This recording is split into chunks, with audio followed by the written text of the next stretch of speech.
Okay, so I'm going to be straight with you guys. This video is a second take, because I did do a first take of this video with my face cam, you know, proper formal introduction. Hello everybody, welcome back to the channel. But unfortunately my audio fucked up on that version of the recording. I sounded very tinny for some reason. I think it was recording my audio twice. So for this version, it better work. I've put the correct settings on, but I just want to preface that I'm already in a bad mood because I wanted to get this video out about 3 hours earlier than it actually has came out. I was going to scrap this entirely, but fuck it. We're going to do another take. I'm not recording my face this time because it's like way too dark. We're just going to go into this. So there has been news. Marc-Alexis, the creative director of Assassin's Creed as a franchise, has stepped down from Ubisoft. Ding dong, the witch is dead.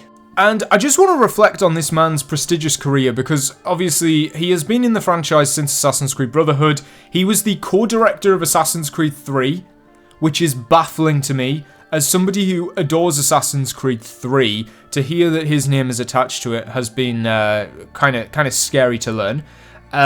He has been in charge of Assassin's Creed since 2022. Which means that this is the man responsible for the roadmap that we learned about for Assassin's Creed as a franchise. That we were going to get the next 10 years of Assassin's Creed games being pumped into our face every second they could. They're doing multiplayer spin-offs. They're doing story-focused, stealth-focused. They're going to basically split Assassin's Creed into as many different pieces as possible and sell you those pieces bit by bit, chunk by chunk, instead of just delivering one game with the entire Assassin's Creed experience like we have been getting since 2007. Now, I didn't want to make like a video directly hating this idea, but I think I said my piece when we reacted to his BAFTA presentation. Marc-Alexis made a BAFTA presentation in the wake of Assassin's Creed Shadows being delayed. I don't know if this was just to save face, or to fuel his ego or something, or just to promise people at the BAFTAs, you know, a film and television like British award ceremony. Nothing to do with video games, so interesting place to start flexing how great of an idea you've had.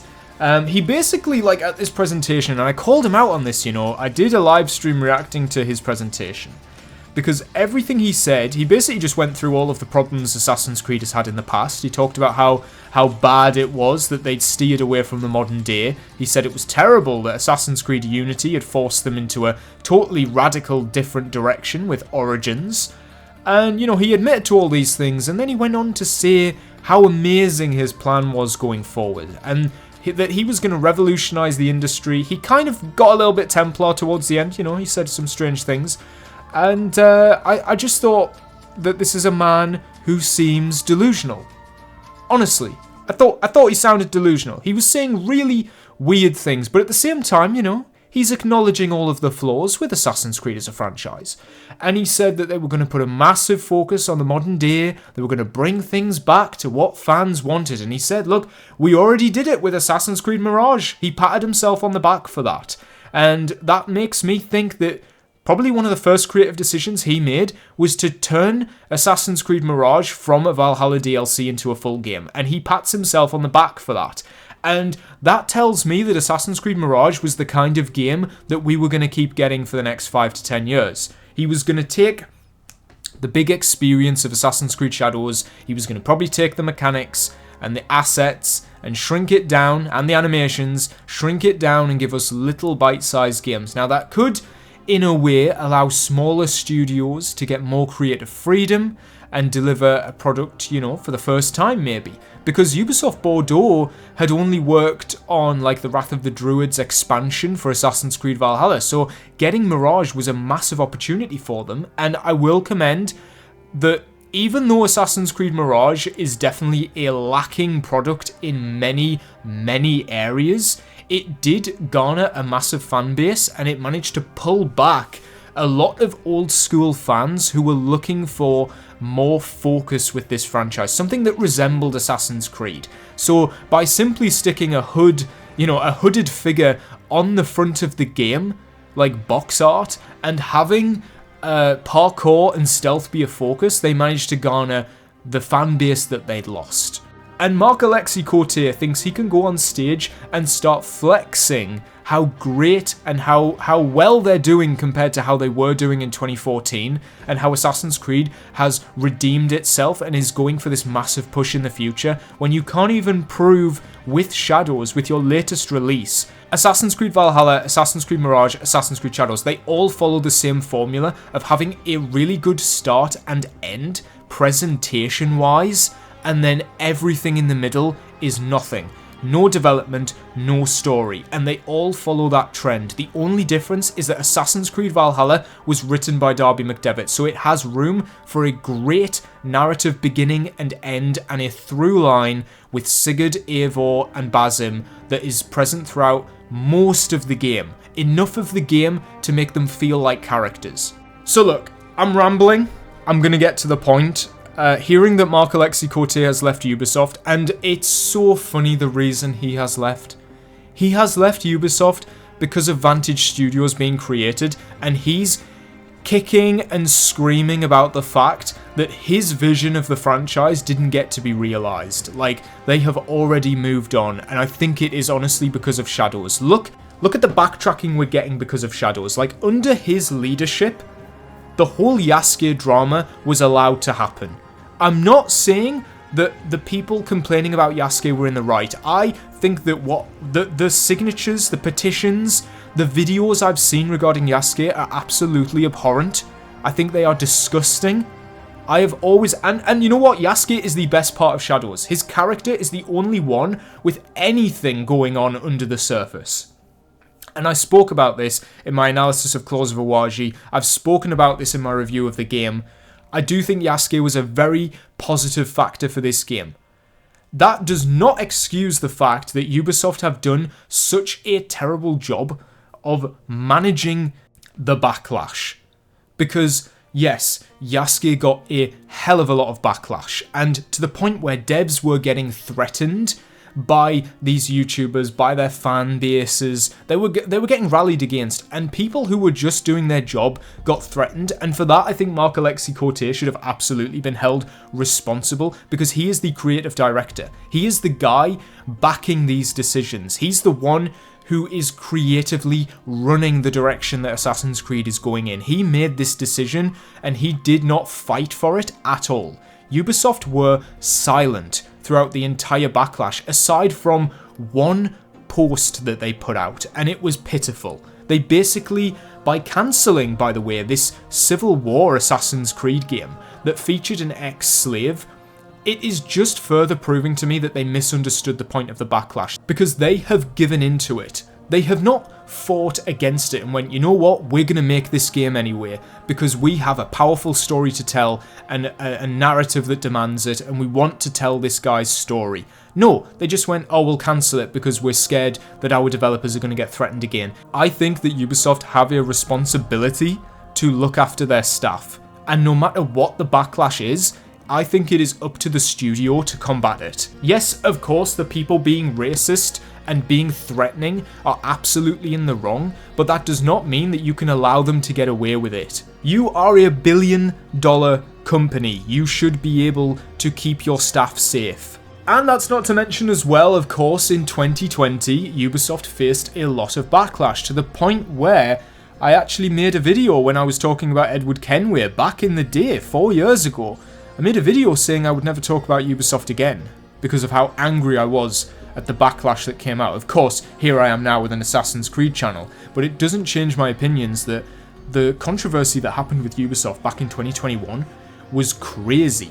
The amount of misconduct going on within the studios from senior higher-ups, authorities, you know, and Marc-Alexis Côté was completely complacent in all of it. He allowed it to happen. There are documentations of him allowing senior members of staff to abuse other members of staff, and the fact that he got away with that scot-free and then goes on stage and makes a big rant about how great Assassin's Creed has been. Like, I love Assassin's Creed, yeah, I'll talk about how great it is, but I'm not the one allowing staff to be abused. So all in all, like, am I happy that Marc-Alexis Côté has gotten angry, kicked and stomped his feet and cried like a little baby, and then been kicked out of the studio? Yeah. Yeah, because clearly his management was not good enough, and the direction he was leading Assassin's Creed in was one that was so void of narrative and storytelling, and, like, you could say it, but mechanically, the Assassin's Creed games have been pretty good. You know, Mirage had good parkour, it had great stealth, Shadows has amazing stealth, and pretty good parkour as well, but that's not his job. He's the creative director, creative being the emphasis there. He is in charge of the direction of the franchise, narratively, storytelling, the influence that it has on society. You know, he speaks for himself. These are games that pride themselves on being historically accurate. They are depicting eras in history that no other franchise can. And so I feel Ubisoft do have a responsibility to meaningfully depict these different eras in time. I mean, look back at Assassin's Creed 3. That story, I feel personally, look, I am not Native American, but I feel like that did such a great job at portraying the culture and the actual historical events of the time in a thought-provoking and nuanced way that a video game really shouldn't have been able to do at the time. You know, a lot of people thought Assassin's Creed 3 was boring. They thought that, you know, it was just big action set pieces and a lot of standing around in rooms talking. But I think Assassin's Creed 3 is so much more superior than anything we've had since Assassin's Creed Origins, and even Origins just has good scenes and a good main character. I wouldn't say it is anywhere near the level of writing of Assassin's Creed 3. I am glad that this man is out. I'm glad that Vantage Studios is to some extent a fresh start. Of course, it's a double-edged sword because Vantage Studios is being ran by Tencent, like, in terms of funding.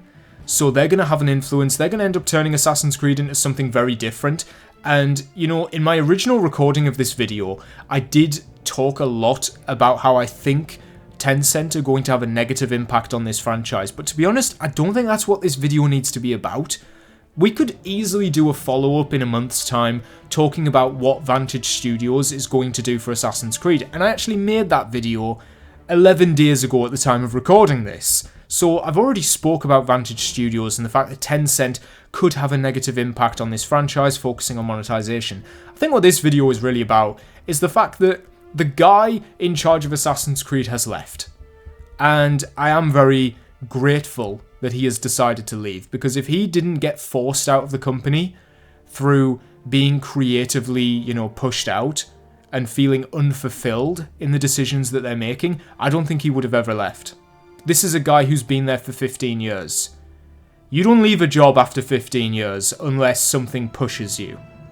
And in this case, I think it is just his vision being ignored, which in my opinion is a good thing, because I would rather have one full Assassin's Creed game every 5 years than just shitting out projects as often as you can. Is that to say that Tencent might just shit out projects as much as they can? Yeah, they might do, but Marc-Alexis Côté, Marc-Alexis Côté's plan was to do that as well. So it's equally as shitty. I think he was, to be honest, a pretty shitty guy by the sounds of it. Also, I forgot to mention that Marc-Alexis Côté is the reason that we do not have Luma anymore. For those who don't know, Luma ran the Assassin Den podcast, which was such a good podcast. It was amazing.